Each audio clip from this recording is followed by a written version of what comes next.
Hello, everyone.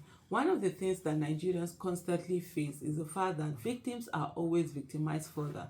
Victims are punished, and this just explains it in a nutshell about what is happening in Enugu State. The Enugu Imo government have issued 7-day ultimatum, imposes 88,000 fine on residents for using solar panels slash generators. First of all, I will even on one hand put a generator aside, and let me even talk about solar panels. How did solar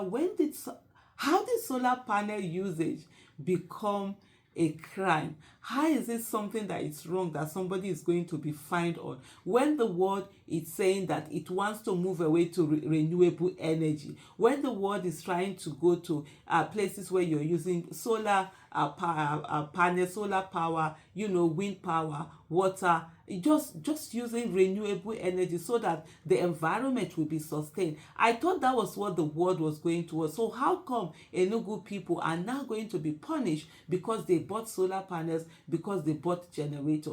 And then if you look at the issue of generator, why are people being punished for having generator? Generator is not something that anybody wants to own. It's expensive. You have to buy it. You have to buy fuel. You have to buy diesel. You have to buy so many things, and it's not even healthy on its own.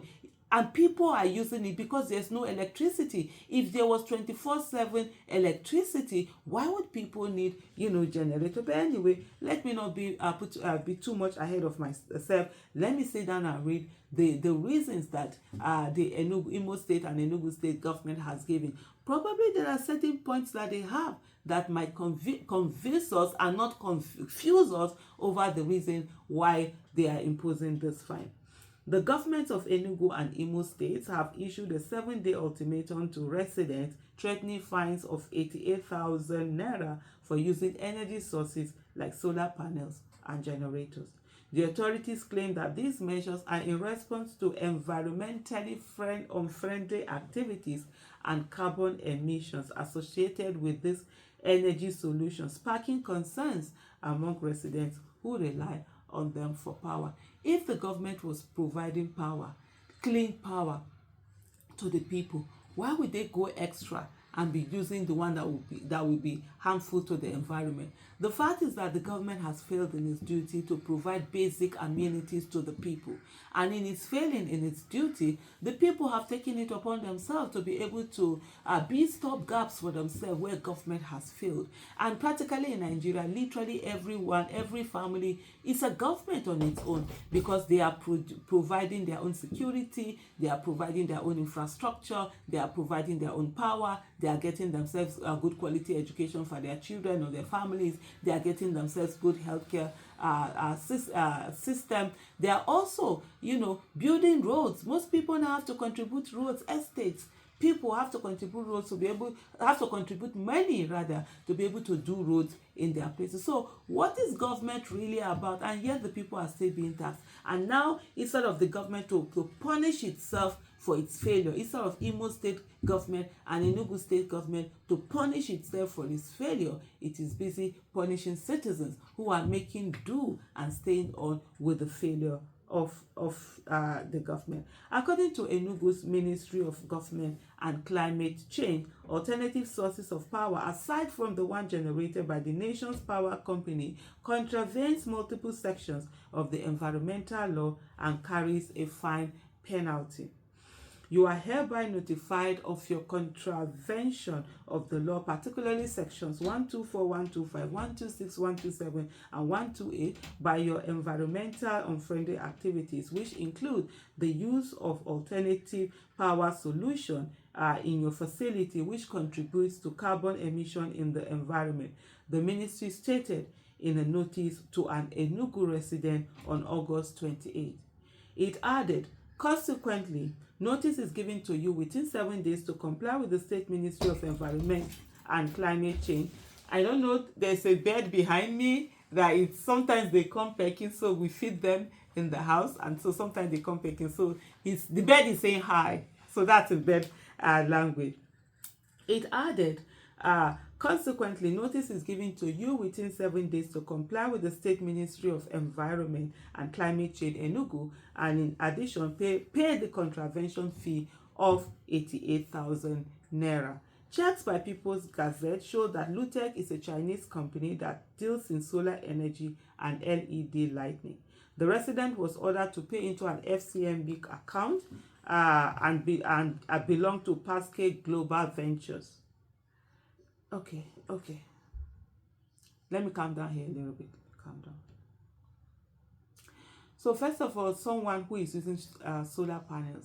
Solar panels, except maybe there is something that had come out. I know knowledge. I mean, we are never knowledgeable about everything.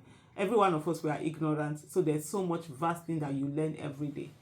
But I never knew that solar panels also contribute to, environmental degradation. I've never seen that. I mean, so those are the things, alternatives that people are being told to use for us to have clean environment. And so if they say generator, I will even understand from the part of generator, the fumes, everything that coming out of it. But to say that solar panels are causing this is something that I don't know. Then the next thing that I'm seeing here, the resident was ordered to pay into an FCMB account. The number is given here, but I'm not going to read out the number. That belong to Pascal Global Ventures. So this fine is being paid to an organization or a company or a business that is owned by someone. It's not paid directly into the government's coffer. How does that make sense? You're fining me, but I'm paying to an individual company, and probably that company will now say that it's collecting fine on behalf of the government, and then they are going to take their percentage, or they are going to be paid one thing or the other, or whatever, however. How are they paying? How are they paying to an individual organization? This is the part that I don't understand. This is the part that I think there needs to be more investigation by our journalists on who owns Pascal Global Ventures. Who are the people who are going to benefit from people being fined? Why are people being fined for trying to find alternative to the failure of government? These are questions that need to be asked. These are questions. The ministry threatened to prosecute the resident if the individual failed to comply with the fine payment within the stipulated period. Similarly, a document from the Imo State Environmental Transformation Commission, Imo and Traco, fined Ineoha Bakery 2 million naira for emission of toxic fume, nuisance, waste or spillage discharge, noise pollution, and blocking of drains, road with sand, stones, and building materials at unauthorized places. The notice said the fine was a penalty accumulated over 3 years, specifically between 2022 and 2024. Government is supposed to be government of the people, for the people and by the people. What we have today is government to punish the people, by the people, and punish the people more, because I just don't understand what is going on. You people are not giving people citizens good governance. People are not enjoying the way they are supposed to enjoy. They are suffering, they are managing, and yet it's almost as if governments at all levels in Nigeria want to take the breath away from every Nigerian individual and every Nigerian government. And I do hope that some people from in Imo State and Enugu State will take this matter to the court. I don't see why government should be fining people who are finding alternative means to the failure of the government itself. Thank you so much for watching. Bye.